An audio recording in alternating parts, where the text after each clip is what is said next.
교차 접종을 할 수 있는 것이었냐? 심근염이나 심낭염의 대입 입시생에 대한 예방접종 맞는 게 저희가 질병관리청에서 운영하고 함께하고 있는 국민소통단에서 보내준 첫 번째 질문 먼저 듣겠습니다. 안녕하세요. 강동구에 사는 25살 이효경입니다. 교차 접종을 해도 되나요? 교차 접종을 한다면 무엇이 더 좋은가요? 일단 교차 접종을 원래 할 수 있는 것이었냐라는 측면은 기존에 이제 되었던 연구가 대부분 동일 백신을 같이 맞는 거니까 기본적인 원칙은 같은 백신을 접종하는 것이었지만 1차로 접종한 백신을 구할 수 없거나 확인할 수 없거나 또는 어떤 안전상의 이슈로 인해서 1차 접종을 사용할 수 없는 이상 반응이 있었던 사람의 경우에는 2차 접종은 다른 종류의 백신으로 접종할 수 있다는 게 이미 국외의 지침에서도 밝히고 있는 바입니다. 그러니까 적어도 일률적인 모두에 있어서의 전환은 아닐지라도 교차 접종은 이미 허용되어 있는 가능한 범위가 있었다라는 것이죠. 또 최근에 변이에 대한 이야기가 많이 되고 있는데요. 잘 아시는 것처럼 변이에 대해서 예방 효과를 가지려면 조금 더 높은 수준의 항체가를 갖는 것이 유리합니다. 마찬가지로 교차 접종을 했을 때 더 나은 수준의 면역 반응을 보여줄 수 있다면 그런 변이에 대응하는 측면에 있어서도 더 나은 결과를 기대할 수 있지 않을까 하는 생각을 합니다. 전문 연령층은 코로나19 감염 시에도 경증인 경우가 많은데 예방접종을 꼭 받아야 하는지. 현재 7월 달 그 접종 계획에 저희가 이제 고3 학생과 또 N수생이라고 얘기하는 대입 입시생에 대한 접종을 계획을 하고 있습니다. 백신의 종류는 이제 그 연령대에 허가가 난 화이자 백신으로 접종을 하도록 계획을 하고 있는데요. 최근에 그 미국에서 mRNA 백신 접종 이후에 특히 젊은 연령층에서 심근염이나 심낭염과 같은 그런 심장의 부작용이 좀 더 발생할 확률이 조금 더 높다. 젊은 연령층에서 좀 더 발생이 되고 또 백신 접종이 1차보다는 2차에 또 수일 이내에 발생하지만 대부분은 이제 경증으로 치료가 가능하다 이런 보고를 한 바가 있습니다. 그래서 아무래도 젊은 층에 이런 심근염, 심낭염의 발생이 좀 더 많이 생기지만 발생 확률 자체가 100만 건당 한 4건 정도로 굉장히 드물게는 보고가 되고 있는 상황이라는 말씀드리고요.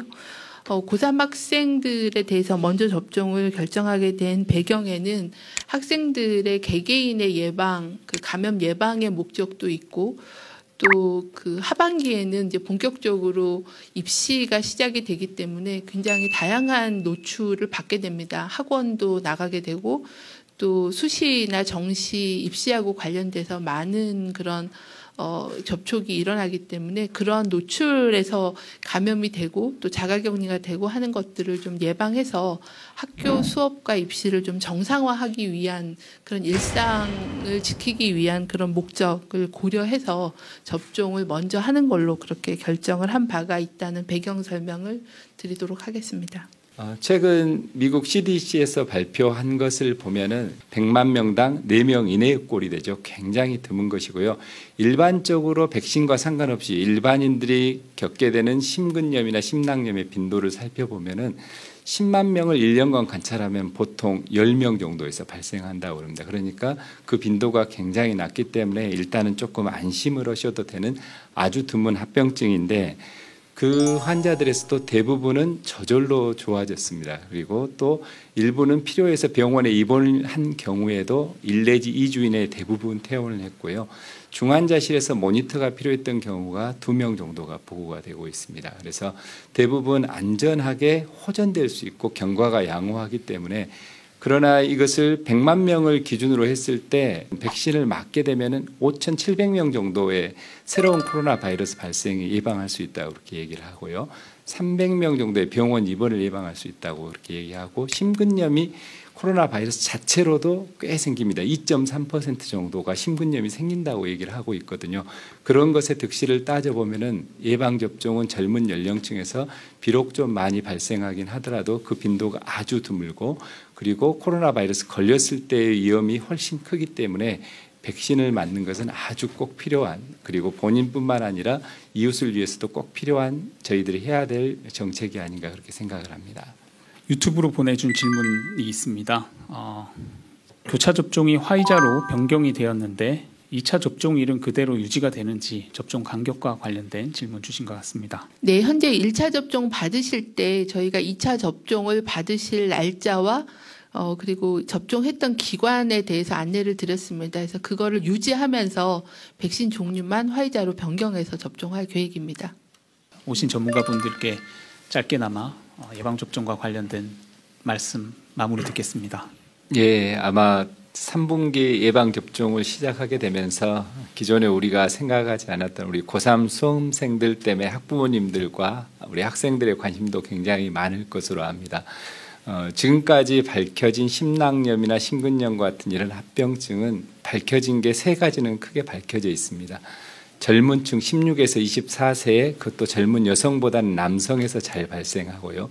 백신 1차보다는 2차에서 주로 발생을 하는데 대개 백신을 맞고 나서 수일 이내에 가슴 통증이라든가 두근거림 그런 증상이 나타난다는 것이죠. 그래서 그런 증상이 있더라 하더라도 100만 회를 맞게 될 때 4명 정도 빈도면 굉장히 낮은 빈도입니다. 그래서 너무 걱정할 필요는 없지 않을까 싶고요. 오히려 이렇게 백신을 맞고 이제 수능을 준비해야 되는 그런 입장에 있는 경우 여기저기 움직여야 될 상황들이 많아지기 때문에 좀 더 자신감 있게 안전하게 이동할 수 있지 않을까 싶어서요. 걱정하지 말고 안전하게, 그리고 또 증상이 있고 병이 생기더라도 대부분 가볍게 지나가기 때문에 백신을 꼭 맞으실 것을 당부드리고 싶습니다.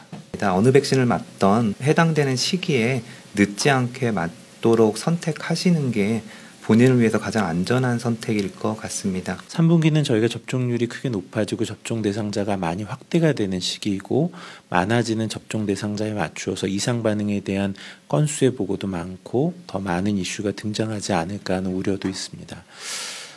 저희가 백신 접종을 하는 여러 가지 이유 중에 한 가지는 아주 작은 낮은 확률의 위험을 공유해서 모두가 조금 더 안전한 길을 선택하는 측면이 있습니다. 저는 그런 측면에 같이 힘을 좀 모아주셨으면 좋겠다는 말씀을 드리고요. 마지막으로 여러 가지 접종에 대한 기준이나 근거 자료 이런 것이 굉장히 빠르게 업데이트되고 있고 자주 바뀌는 것 때문에 어려움을 호소하시는 분들도 있습니다. 충분히 이해는 합니다만 사실 코로나19처럼 이렇게 빨리 업데이트되고 달라지는 상황이 있는 것들도 많지 않기도 하고 저희가 할 수 있는 것은 그때까지의 정보 그리고 우리가 갖고 있는 조건과 상황 내에서 가장 최선의 선택이 무엇인가를 고민해서 알려드리는 것이거든요. 업데이트된 정보가 빠르다면 어쩔 수 없이 바뀌게 되는 권고나 말씀드리게 되는 내용도 계속 업데이트가 될 수밖에 없을 것 같습니다. 그것이 다른 이유 때문이 아니라 최선의 선택을 하기 위한 것이다라는 관점에서 계속 이러한 내용들을 좀 잘 참고하셔서 변화되는 상황들에 맞추어서 접종에 나서 주시면 좋겠습니다.